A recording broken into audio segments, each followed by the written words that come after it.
Assalamualaikum warahmatullahi wabarakatuh. Alhamdulillahi rabbil alamin.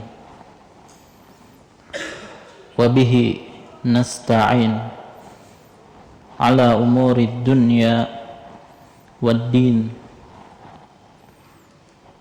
Wa ashhadu an la ilaha illallah wahdahu la syarika lah.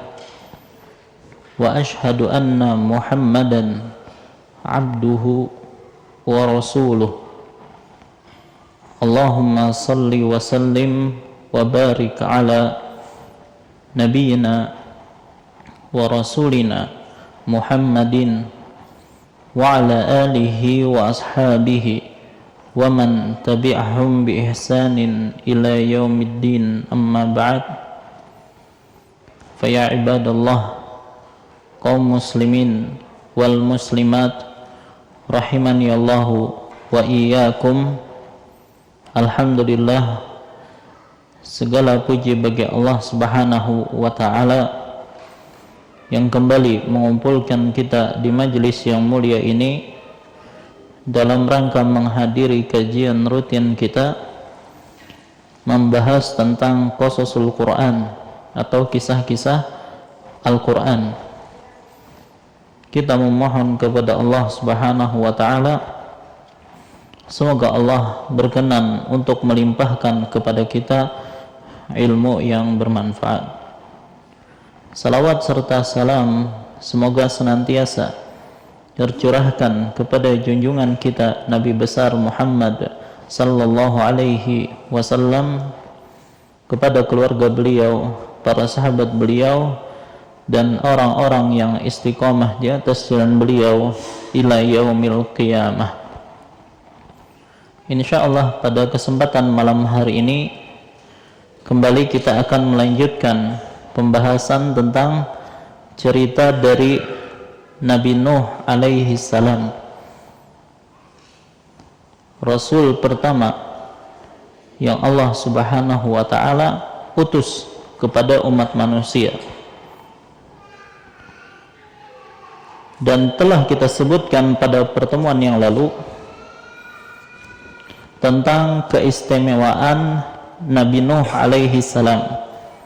Ya, waktu itu belum selesai, kalau tidak salah kita baru menyebutkan 2. Jadi keistimewaan Nabi Nuh yang telah kita sebutkan, pertama, Nabi Nuh alaihi salam memiliki usia yang sangat panjang. Terjadi perbedaan pendapat di kalangan ahli sejarah berapa lama Nabi Nuh alaihi salam itu hidup. Ya, kalau masa berdakwah beliau maka sepakat adalah 950 tahun berdasarkan firman Allah dalam surah Al-Ankabut ayat 14, walaqad arsalna nuhan ila qaumihi falabisa fihim alfasanatin illa khamsina ama. Dan sesungguhnya kami telah mengutus Nuh kepada kaumnya, maka ia tinggal di antara mereka 1000 tahun kurang 50, berarti 950 tahun. Ini masa beliau berdakwah. Nah, adapun sebelum berdakwah, kemudian setelah terjadinya banjir bandang, ya, Nabi Nuh tetap hidup, masih hidup. Ya, nah, berapa umur beliau? Nah, maka diperselisihkan oleh para sejarah. Yang paling sedikit mereka mengatakan adalah umur beliau 1050 tahun. Dengan rincian, beliau diangkat menjadi Rasul pada umur 40, tambah 950 tahun. Setelah terjadinya banjir bandang, beliau masih hidup sekitar 60 tahun. Jadi tambahan 100 dari usia dakwah beliau, jadi 1050. Ini yang paling sedikit.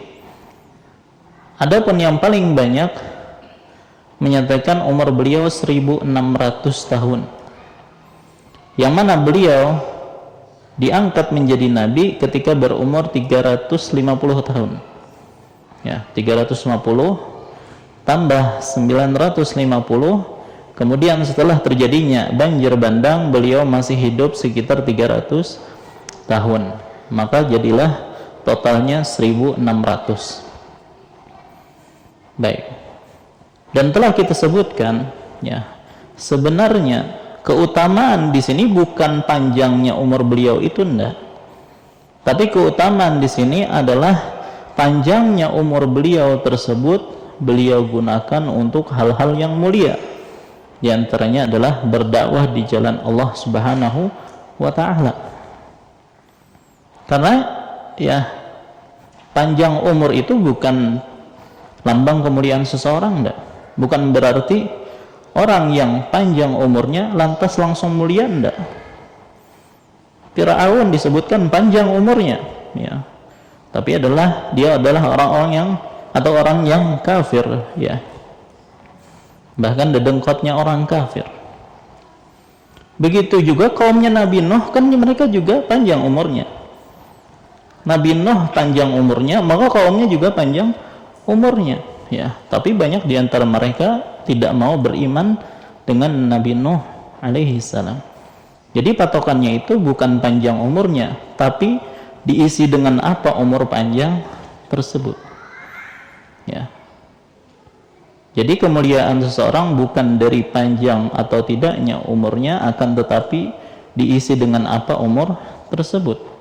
Maka yang kita sudah sebutkan, sahabat yang mulia Sa'ad bin Mu'adz radhiyallahu an, ya, beliau hanya sekitar 8 tahun saja masuk Islam, ya. Namun kematian beliau itu membuat arsy Allah itu bergetar, menunjukkan akan keagungan Sa'ad bin Mu'adz radhiyallahu anhu. Baik, ini keutamaan yang pertama.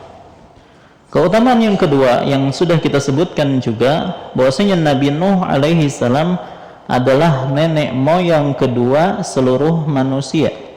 Ya, jadi nenek moyang pertama adalah Adam. Adam punya keturunan, diantaranya adalah Nabi Nuh. Baik, Nabi Nuh punya 4 anak, ya. Kemarin kita sebutkan nama-namanya, ada Sam, Ham, Yam, dan Yafith. Yang tenggelam tidak beriman adalah Yam, ya, atau Kan'an, ya. Baik, adapun 3-nya itu masih hidup dan itulah yang ada keturunannya. Ya, jadi Nabi Nuh naik perahu disertai para pengikutnya yang beriman kurang lebih 80 tahun, diantaranya anak-anaknya. Nah, semua orang yang 80 itu mereka meninggal tidak meninggalkan keturunan. Yang keturunan berlanjut hanyalah anak-anaknya Nabi Nuh alaihi salam, yaitu 3 orang tadi, Sam, Ham, dan Yafith. Nah, maka kita semua ini, ya, keturunan salah satu dari 3 anaknya Nabi Nuh ini, ya.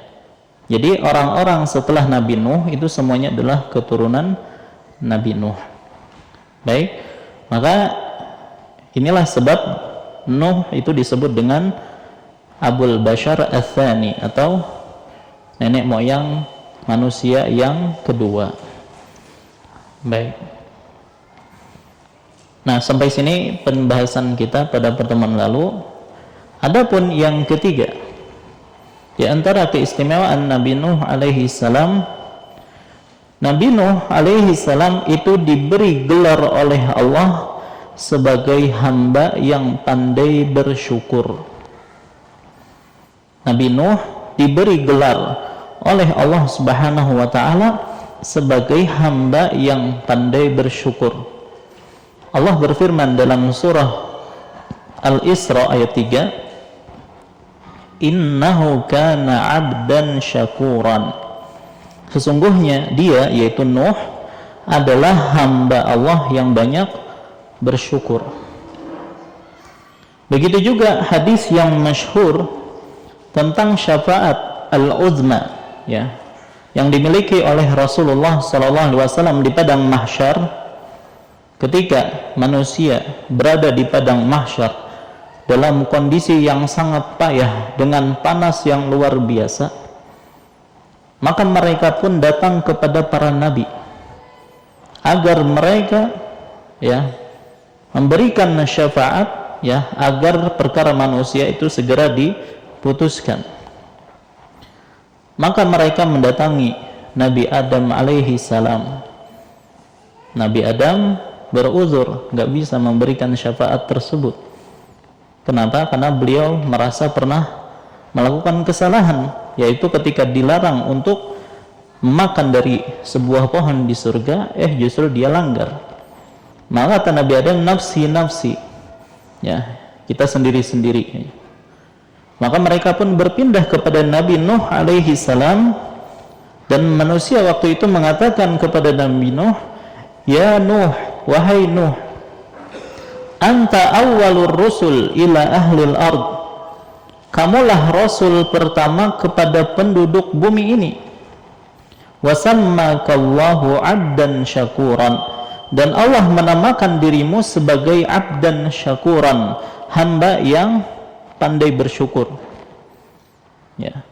Ama tara ila ma nahnu fi, ala tara ila ma balagana, ala tashfa'u lana ila rabbik. Tidakkah kamu melihat apa yang sedang kami hadapi? Tidakkah sebaliknya kamu memohon syafaat kepada Rabbmu untuk kami? Intinya manusia pada waktu itu mendatangi Nabi Nuh dan menyatakan bahwasanya, wahai Nuh, engkau adalah awal rasul dan Allah menamakan engkau sebagai abdan syakuran, hamba yang pandai bersyukur. Tapi Nuh juga minta uzur, tidak bisa memberikan syafaat tersebut, karena beliau juga merasa memiliki kesalahan, yaitu pernah mendoakan kaumnya dengan keburukan. Akhirnya orang-orang pun datang kepada Nabi Ibrahim alaihi salam. Nabi Ibrahim juga meminta uzur, karena merasa pernah berdusta 3 kali. Nanti ada ceritanya insyaallah. Kemudian mereka pun datang ke Nabi Musa alaihi salam. Nabi Musa pun beruzur karena beliau pernah membunuh salah satu dari kabilah Kibti. Akhirnya mereka pun datang kepada Nabi Isa. Nabi Isa pun beruzur, cuman beliau tidak memiliki atau tidak menyebutkan uzur beliau, tapi beliau menyuruh agar mendatangi Nabi Muhammad sallallahu alaihi wasallam, dan Nabi kitalah yang bisa memberikan syafaat tersebut. Intinya di sini Allah menamakan Nabi Nuh dengan hamba yang pandai bersyukur atau banyak bersyukur. Dan ini hal yang menakjubkan. Karena ketika Allah Subhanahu wa taala menceritakan Nabi Nuh kepada Nabi Muhammad sallallahu alaihi wasallam, maka dijadikan Nabi Nuh itu sebagai sosok yang sabar. Artinya kalau kita baca kisah beliau, maka sebenarnya lebih pas itu, mungkin pikiran kita, harusnya Nabi Nuh itu disebut dengan abdan saburan, hamba yang sangat sabar gitu. Bayangkan dia berdakwah 950 tahun. Yang beriman tadi cuma sekitar 80. Istrinya kafir, anaknya juga kafir, belum lagi kaumnya, dan berbagai gangguan itu datang dari kaumnya kepada Nabi Nuh alaihi salam. Bahkan sebagian ulama mengatakan tidak ada nabi yang mendapatkan begitu banyak cobaan, betapa banyak gangguan dari kaumnya sebagaimana yang menimpa Nabi Nuh alaihi salam, kecuali nabi yang dibunuh. Kalau yang sampai dibunuh itu kan lebih parah. Cuman selain itu adalah Nabi Nuh yang paling parah saking banyaknya cobaan yang datang kepada beliau. Baik. Nah, jadi harusnya mungkin kalau kita membaca, harusnya Nabi Nuh itu diberi gelar dengan hamba yang bersabar. Tapi ternyata Allah Subhanahu wa taala memberi gelar beliau dengan abdan syakuran.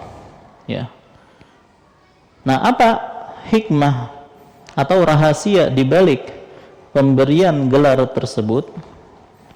Disebutkan oleh para ulama bahwasanya karena level keimanan Nabi Nuh alaihi salam itu sangat tinggi, bahkan melebihi dari sekedar bersabar.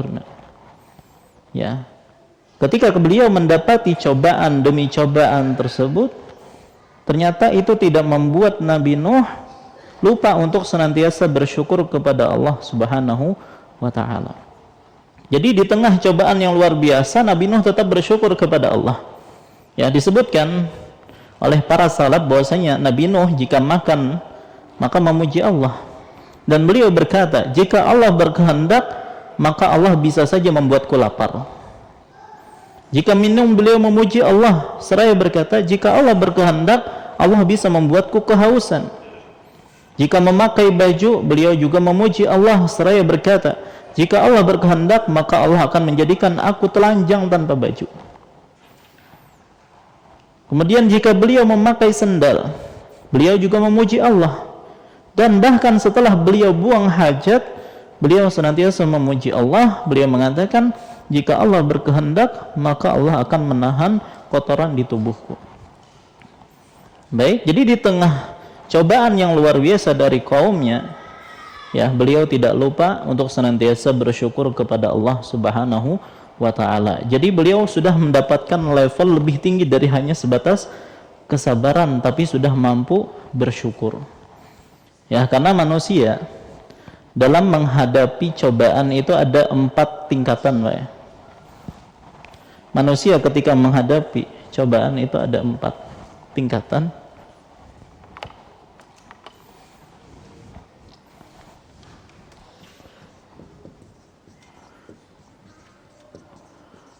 Manusia dalam menghadapi cobaan.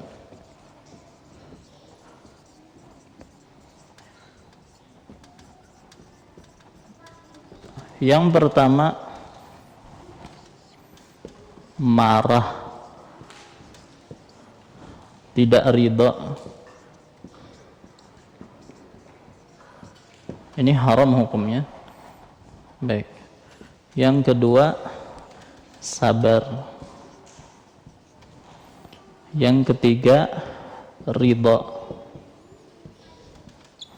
Yang keempat, syukur. Baik, nah inilah 4 tingkatan manusia ketika menghadapi ujian.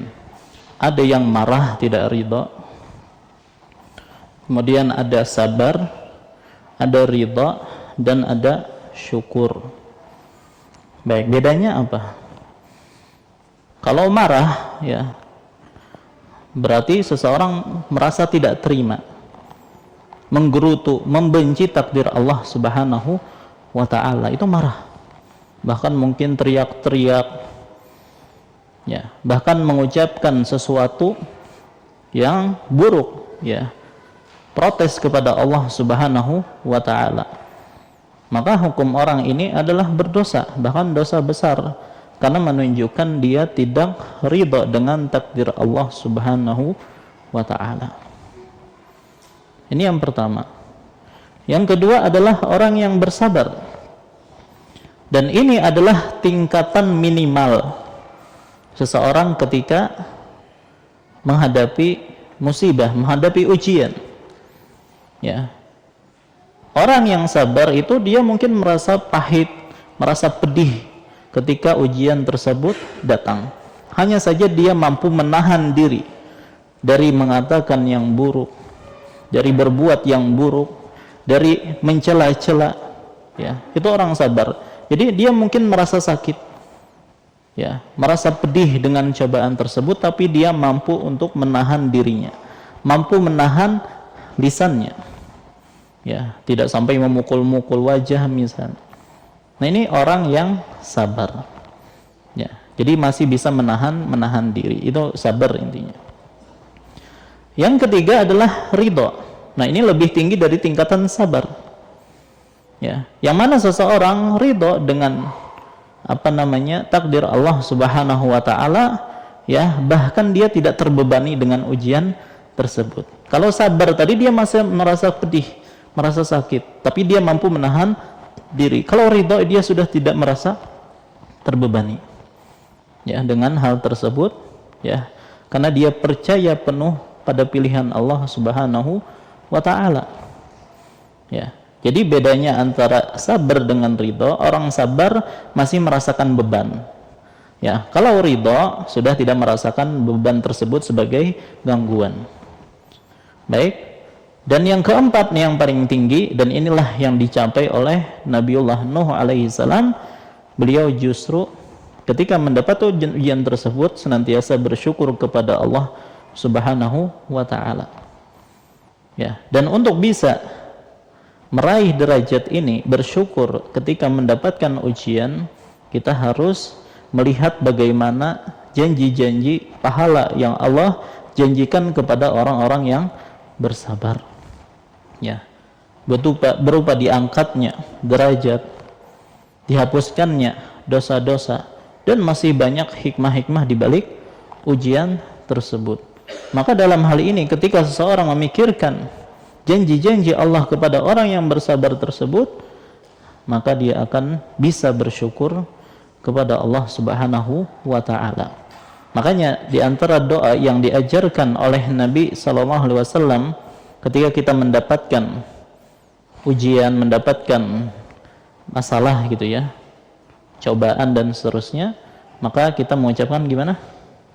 Alhamdulillah ala kulli hal. Ya, tetap memuji Allah Subhanahu wa taala. Baik.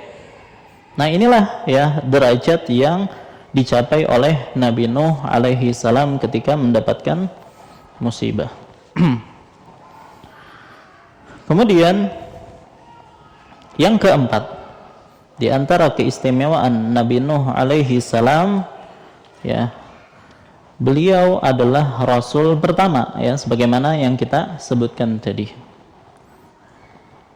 Sebagaimana perkataan orang-orang atau manusia di padang mahsyar tadi, mereka mengatakan, ya Nuh, anta awwalur rusuli ila ahlil ard. Wahai Nuh, kamulah rasul pertama kepada penduduk bumi ini. Baik. Sebagian ahli sejarah menyatakan bahwasanya rasul pertama itu adalah Nabi Idris. Tentunya bagi mereka yang berpendapat bahwasanya Nabi Idris seorang rasul dan dia sebelum Nabi Nuh alaihi salam. Ya, tapi kan dibantah dengan dalil tadi. Secara jelas bahwasanya Nabi Nuh adalah rasul pertama. Ya, makanya para ulama berbeda pendapat tentang Nabi Idris. Apakah beliau sebelum Nabi Nuh ataukah sesudah Nabi Nuh? Dan para ulama juga berbeda pendapat apakah beliau seorang nabi atau juga seorang rasul. Kalau beliau seorang rasul pasti setelah Nabi Nuh. Ya, pasti setelah Nabi Nuh. Tapi kalau beliau seorang nabi masih mungkin sebelum Nabi Nuh, tapi bukan nenek moyangnya Nabi Nuh alaihi salam. Baik, sebagaimana yang tadi yang juga kita sebutkan pada peristiwa Isra Mi'raj, ketika Nabi Idris melihat Nabi Muhammad SAW, beliau mengatakan, marhaban bin Nabi saleh wal akhi saleh. Selamat datang Nabi yang saleh dan saudara yang saleh. Beliau tidak mengucapkan walibni saleh, anak yang saleh, tidak, sebagaimana dikatakan oleh Ibrahim dan juga Adam alaihi wassalam. Baik. Dan telah kita sebutkan bahwasanya Nabi Muhammad itu keturunan dari 4 orang nabi, ya kan? Siapa aja? Adam, Nuh, Ibrahim, Ismail. Nah, jadi nenek moyang nabi kita ini 4 nabi ini. Baik. Nah, ini adalah yang keempat. Adapun yang kelima di antara keistimewaan Nabi Nuh alaihi salam, beliau termasuk rasul ulul azmi. Beliau termasuk rasul ulul azmi. Apa maksud dari rasul ulul azmi? Ya. Mereka adalah para rasul yang dicoba dengan ujian yang luar biasa beratnya. Tapi mereka mampu bersabar menghadapi ujian tersebut, dan hal tersebut tidak menghalangi mereka untuk senantiasa berdakwah kepada Allah Subhanahu wa taala. Ya, ulangi. Jadi maksud dari rasul ulul azmi adalah para rasul yang mendapatkan ujian luar biasa, ya, ujian yang sangat berat, dan mereka mampu bersabar menghadapi ujian tersebut, dan kesabaran mereka, ya, tidak lantas membuat mereka berhenti dari dakwah, enggak. Ya, jadi mereka terus berdakwah. Mereka punya azam, punya tekad yang kuat. Nah, itu kan ulul azm, punya tekad yang kuat. Ya. Baik, siapa saja Rasul ulul azmi? Ada 5. Berurutan dari Nabi Nuh alaihi salam, terus Nabi Ibrahim alaihi salam, terus Nabi Musa alaihi salam, Nabi Isa alaihi salam, dan Nabi kita Muhammad sallallahu alaihi wasallam. Baik, jadi inilah 5 Rasul ulul azmi. Ya, yang mana kalau kita lihat Nuh alaihi salam itu luar biasa, ya, cobaan yang beliau hadapi. Begitu juga Nabi Ibrahim alaihi salam, bahkan sampai beliau dilempar ke api, ya kan. Kemudian yang ketiga Nabi Musa alaihi salam bagaimana menghadapi Fir'aun, ya, kemudian menghadapi Bani Israel. Kemudian Nabi Isa alaihi salam, ya, bagaimana ujian yang beliau dapatkan sampai mau disalibkan beliau. Dan begitu juga Nabi kita Muhammad sallallahu alaihi wasallam, ya, gangguan dari orang-orang Quraisy, dari orang Yahudi dan yang lainnya. Ya, jadi pantas mereka ini mendapatkan gelar Rasul ulul azmi, ya, karena cobaan yang berat mereka hadapi dan mampu bersabar, dan mereka terus berdakwah tanpa menyerah, ya, pantang menyerah. Mereka memiliki tekad yang kuat dalam hal ini. Baik, nah inilah 5 keistimewaan dari Nabi Nuh alaihi salam. Baik, sekarang kita berpindah kepada pembahasan berikutnya. Kapankah zamannya Nabi Nuh alaihi salam? Kapankah zamannya Nabi Nuh alaihi salam? Dalam sebuah hadis yang diriwayatkan oleh Imam Ibn Hibban, ya, dan disahihkan oleh para ulama, bahwasanya Ibn Abbas radhiyallahu anhuma berkata, "Kana baina Adam wa Nuh asyrata qurun, kulluhum 'alal Islam." Antara Nabi Nuh dan antara Nabi Adam dan Nabi Nuh terdapat 10 kurun. Kurun di sini bukan abad artinya, tapi maksudnya adalah 10 generasi. Ya, yang mana kita nggak tahu satu generasinya itu berapa tahun. Baik, dan mereka semuanya beragama Islam. Maksudnya mereka bertauhid, tidak ada kesyirikan. Jadi selama masa Nabi Adam sampai masa Nabi Nuh itu semuanya di atas Islam dan tidak ada kesyirikan. Baik, walaupun kemaksiatan itu ada, seperti pembunuhan yang dilakukan oleh Qabil kepada Habil, sebagaimana yang telah kita ceritakan. Nah, jadi disebutkan ada 10 generasi dan kita tidak tahu, ya, berapa satu generasi berapa tahun. Jadi pada seluruh masa tersebut kesyirikan belum terjadi, tidak ada kesyirikan. Walaupun beberapa jenis kemaksiatan telah muncul seperti pembunuhan. Ya. Kapan mulai terjadinya kesyirikan? Kesyirikan pertama kali muncul di zaman Nabi Nuh alaihi salam. Ya. Karena itulah Allah Subhanahu wa taala mengutus beliau sebagai rasul pertama. Ya.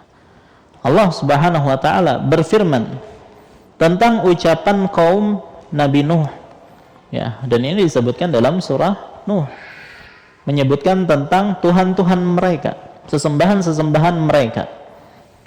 Dalam surah Nuh ayat 23, mereka, Allah berfirman, wa qalu la tadharunna alihatakum wa la tadharunna wadda wa la suwa'a wa la yaghutsa wa ya'uqa wa nasra.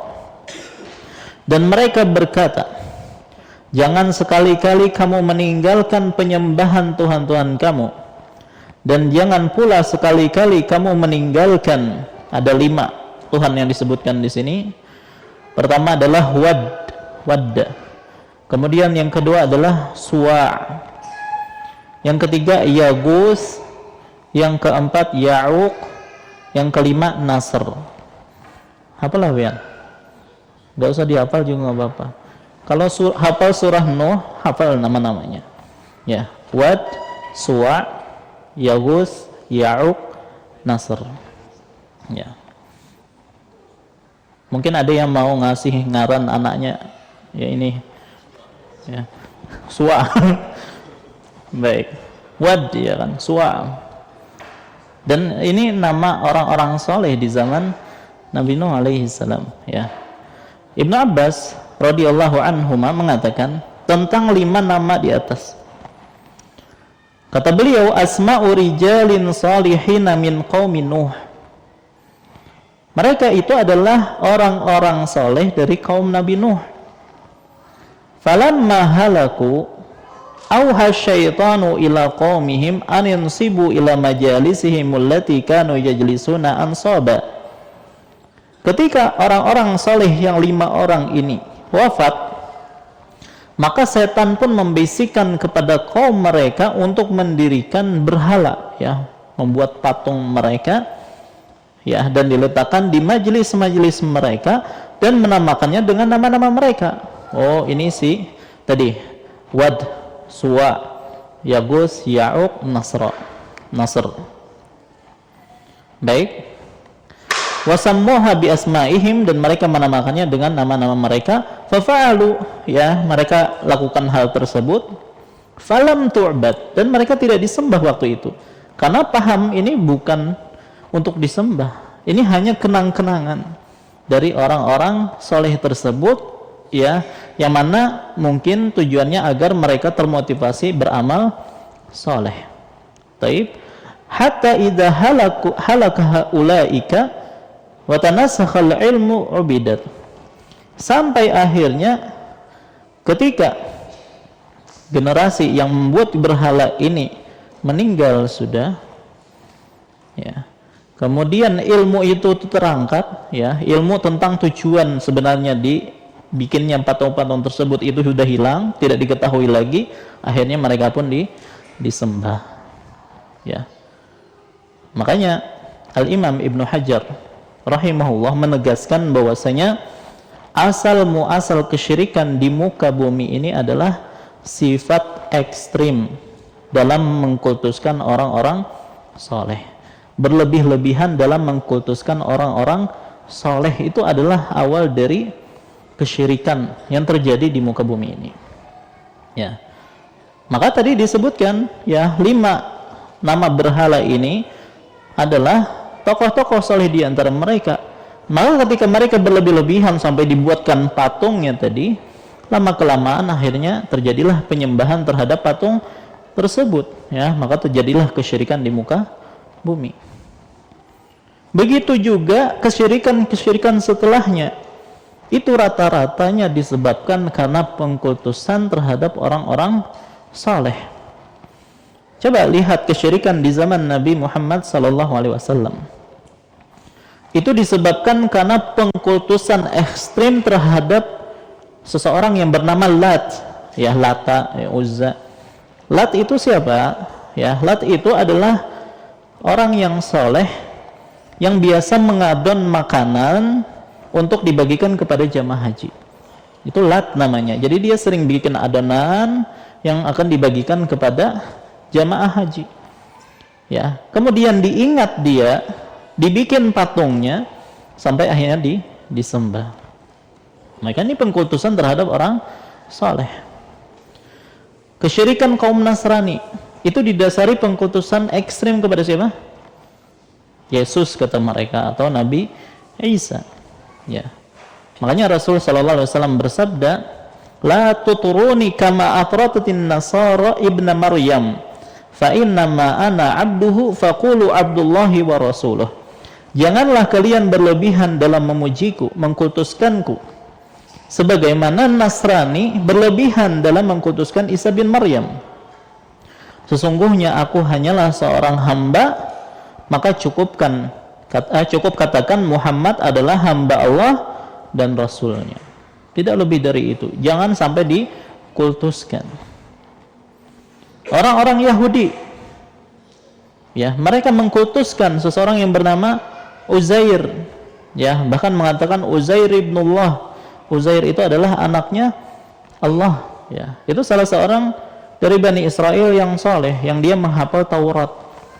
Dikultuskan oleh orang-orang Yahudi, akhirnya mereka pun menobatkannya sebagai anak Allah. Orang-orang Buddha, ya, ekstrimnya kepada siapa? Siapa yang dikultuskan? Siddhartha Gautama, ya. Jadi padahal dia manusia biasa, ya, tapi dia orang baik, bijak, memberikan nasihat-nasihat. Dia tidak pernah mengaku Tuhan. Tapi ketika orang-orang mengkultuskannya, ya, maka akhirnya dia pun disembah. Ya. Maka itulah sebab-sebab terjadinya kesyirikan di muka bumi ini, ya. Salah satu hal yang paling utama itu adalah karena pengkultusan terhadap orang-orang soleh. Maka bahaya berlebih-lebihan terhadap orang soleh, karena itu sangat rentan, ya, menjerumuskan seseorang kepada perbuatan syirik. Apalagi kada paham asal muasalnya, kan, anak keturunan yang kasihan.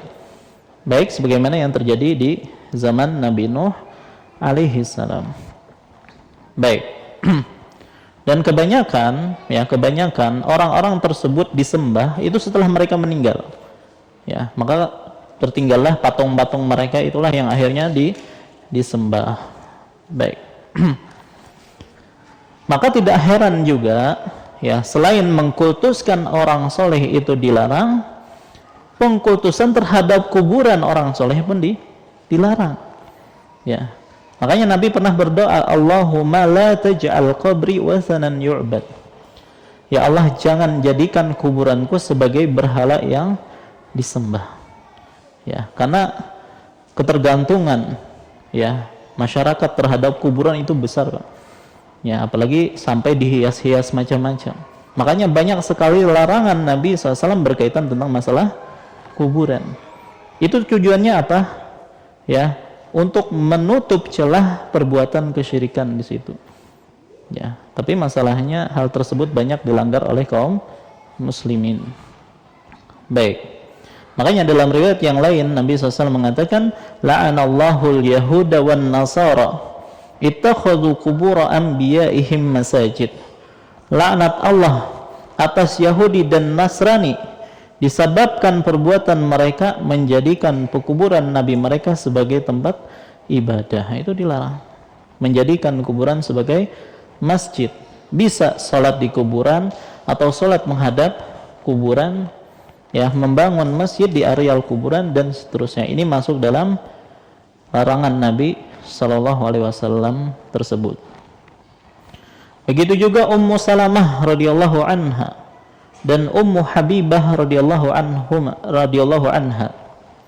Siapa Ummu Salamah, siapa Ummu Habibah? Istri Nabi sallallahu alaihi wasallam, ya. Jadi sesama madu cerita. Karena dua orang ini, Ummu Salamah dan Ummu Habibah, itu pernah berhijrah ke negeri Habasyah. Dua-duanya pernah. Ya, jadi kan orang Habasyah itu mereka Nasrani. Ya, jadi ketika mereka di Habasyah, ya, mereka melihat gereja-gereja di situ, ya, yang mana mereka takjub, ya, dengan apa yang ada di dalam situ. Ya, jadi ketika Ummu Salamah dan Ummu Habibah mengisahkan gereja yang penuh lukisan, ya, yang ada di negeri Habasyah kepada Rasulullah, maka beliau pun menjelaskan, inna ulaika idza kana fihimur rajulus salih famat banau ala qabrihim masjidan. Ya, jika seorang saleh di antara mereka wafat, maka serta merta mereka bangun pada kuburannya tempat ibadah, masjid. Wa sawwaru fihi tilka suwar, lalu mereka lukis dengan lukisan-lukisan tersebut. Ulaika syirarul khalqi indallah, sungguh mereka adalah makhluk terburuk di sisi Allah Subhanahu wa ta'ala. Ya. Nah, ini bahaya dalam mengkultuskan orang-orang soleh, ya.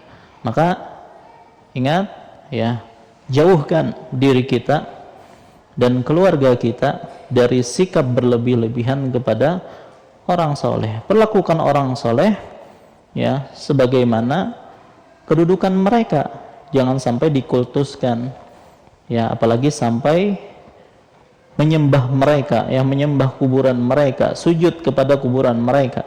Maka semua ini adalah masuk kepada perbuatan kesyirikan. Baik. Nah, inilah apa namanya tentang zaman Nabi Nuh alaihi salam, yang mana di situ mulai terjadi perbuatan kesyirikan. Baik, insyaallah pada pembahasan berikutnya kita akan membahas tentang bagaimana metode dakwah Nabi Nuh alaihi salam, ya. Jadi metode apa saja yang digunakan oleh Nabi Nuh alaihi salam, yang mana beliau berdakwah selama 950 tahun tersebut, ya. Jadi selama 950 tahun tersebut beliau itu sungguh-sungguh dalam menjalankan dakwah beliau, ya. Dengan berbagai metode beliau lakukan. Di setiap kesempatan beliau lakukan, ya. Dan itu adalah kemuliaan bagi beliau, karena tadi mengisi waktu beliau dengan dakwah kepada Allah Subhanahu wa taala. Walaupun mungkin secara jumlah orang yang mengikutinya itu tidak banyak, ya. Dan kemuliaan seorang dai, ya, atau kebenaran seorang dai itu tidak dilihat dari banyaknya pengikutnya atau tidak, tapi dilihat bagaimana kesungguhan dia ketika berdakwah di jalan Allah Subhanahu wa taala. Baik, insyaallah untuk metode dakwah beliau kita sampaikan setelah salat. Wallahu ta'ala alam, wa sallallahu ala nabiyina Muhammad wa ala alihi wasallam. Assalamualaikum warahmatullahi wabarakatuh. Assalamualaikum warahmatullahi wabarakatuh. Alhamdulillahi wahdah, wassalatu wassalamu ala man la nabiyya ba'dah, nabiyina wa rasulina Muhammad ibn Abdullah wa ala alihi wa ashabihi wa man walah, amma ba'd. Insyaallah kita lanjutkan kembali pembahasan kita. Adapun metode dakwah Nabi Nuh alaihi salam, yang pertama adalah beliau fokus mendakwahkan tauhid, mengesahkan Allah Subhanahu wa taala. Allah Subhanahu wa taala berfirman dalam surah Nuh ayat 3, "Ani'budullaha wattaquhu wa ati'un", yaitu sembahlah Allah, bertakwalah kepadanya, dan taatlah kepadaku. Maka inilah fokus utama dakwah Nabi Nuh alaihi salam, yaitu agar Allah Subhanahu wa taala atau agar kaumnya mentauhidkan Allah Subhanahu wa taala. Karena pada dasarnya kaumnya adalah kaum yang terjerumus ke dalam kesyirikan, ya, sebagaimana yang telah kita sebutkan tadi. Bahkan sebagian ulama mengatakan bahwasanya dakwah Nabi Nuh itu hanyalah tauhid. Jadi tidak ada syariat yang lain, tidak ada dakwah yang lain kecuali Nabi Nuh alaihi salam, ya, mendakwahkan tauhid kepada kaumnya. Al-Imam At-Tabari rahimahullah berkata, "Falabitha fihim alfa sanatin illa khamsina 'ama ila tauhid wa firaqil alihati wal awsan." Nabi Nuh senantiasa menyeru kaumnya agar bertauhid dan agar mereka meninggalkan segala sesembahan selain Allah selama 950 tahun. Jadi 950 tahun itu beliau cuma berdakwah tauhid saja. Dan itulah yang senantiasa didakwahkan oleh para rasul setelah beliau, yaitu mengajak manusia untuk senantiasa bertauhid kepada Allah Subhanahu wa ta'ala. Allah berfirman, "Walaqad ba'atsna fi kulli ummatin rasulan an i'budullaha wajtanibut taghut." Dan sungguh kami telah utus kepada setiap umat, setiap kaum, seorang rasul untuk mendakwahkan kepada mereka, ya, sembahlah Allah saja dan jauhilah taghut. Ya.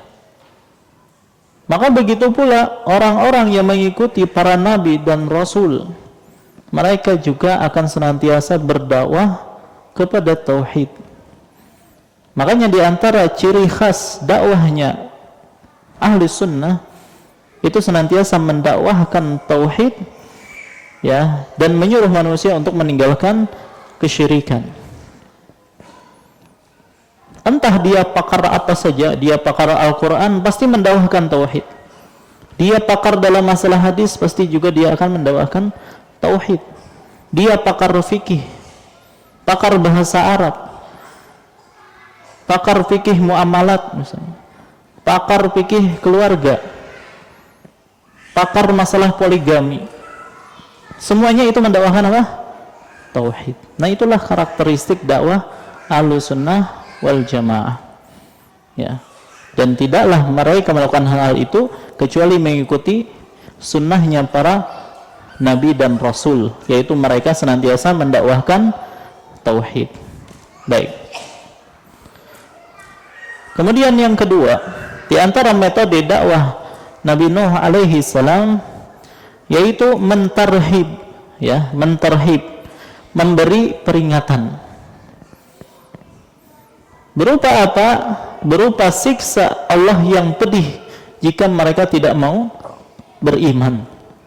Ya, jadi metode kedua adalah beliau mentarhib atau memberi peringatan kepada kaumnya akan siksa Allah Subhanahu wa ta'ala yang sangat pedih jika mereka tidak mau beriman.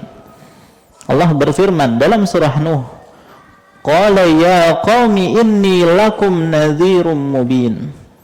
Dia, yaitu Nuh, berkata, "Wahai kaumku, sesungguhnya aku ini bagi kalian seorang pemberi peringatan yang menjelaskan."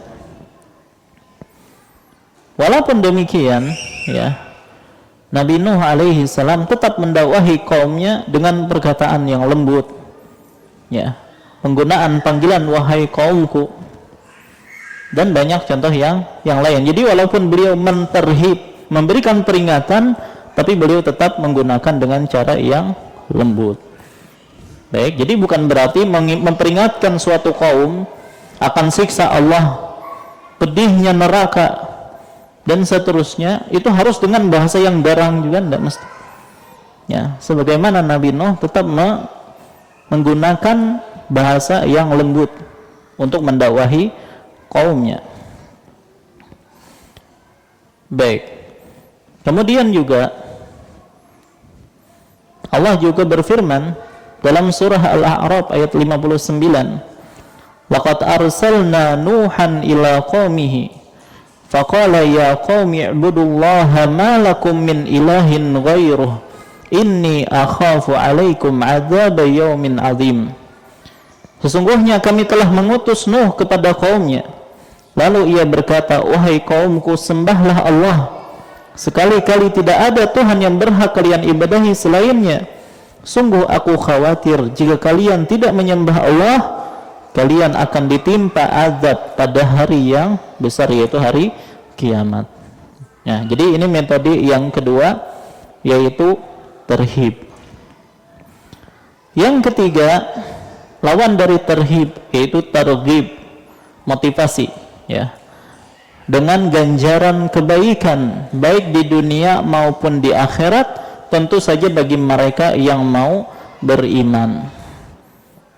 Jadi yang kedua tadi mentarhib, memberikan peringatan kepada mereka yang tidak mau beriman berupa azab yang pedih, dan yang ketiga adalah mentarghib, memotivasi dengan ganjaran yang baik di dunia maupun di akhirat bagi mereka yang mau beriman.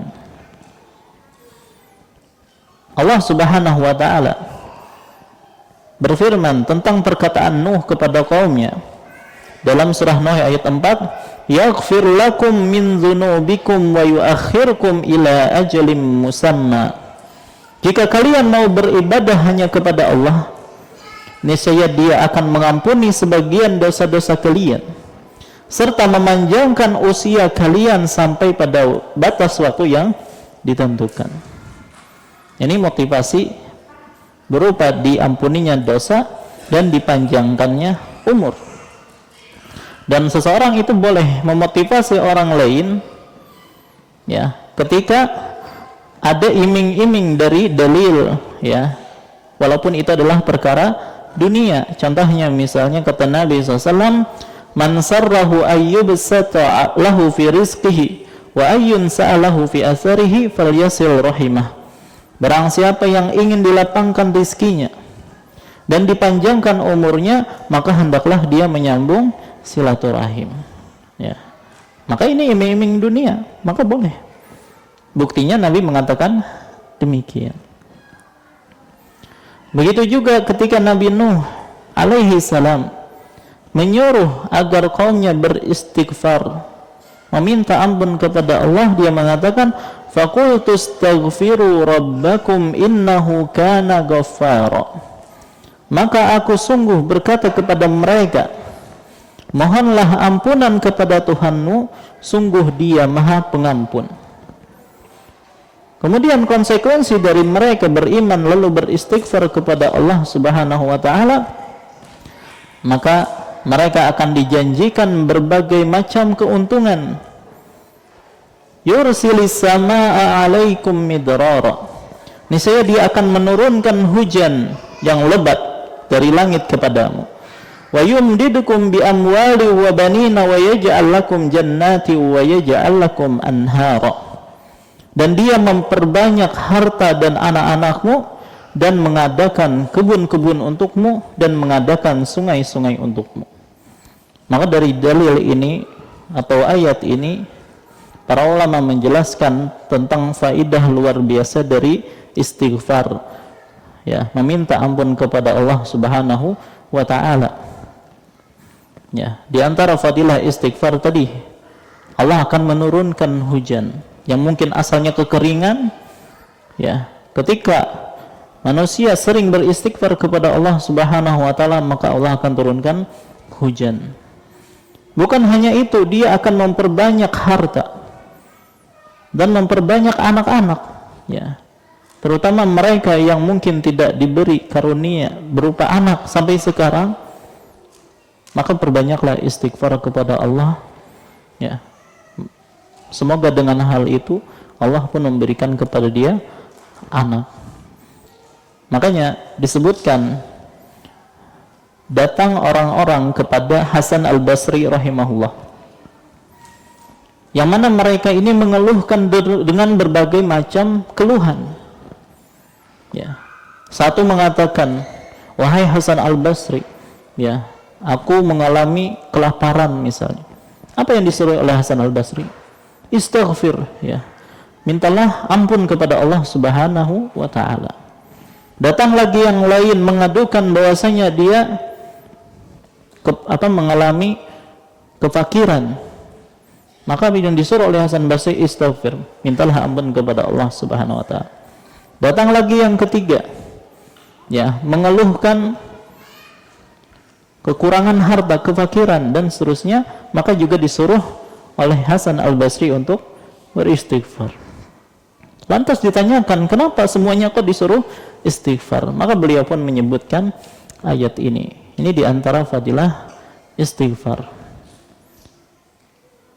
Kita tahu bahwasanya yang namanya dosa, dan kita semua banyak dosa, itu akan membawa dampak buruk, Pak.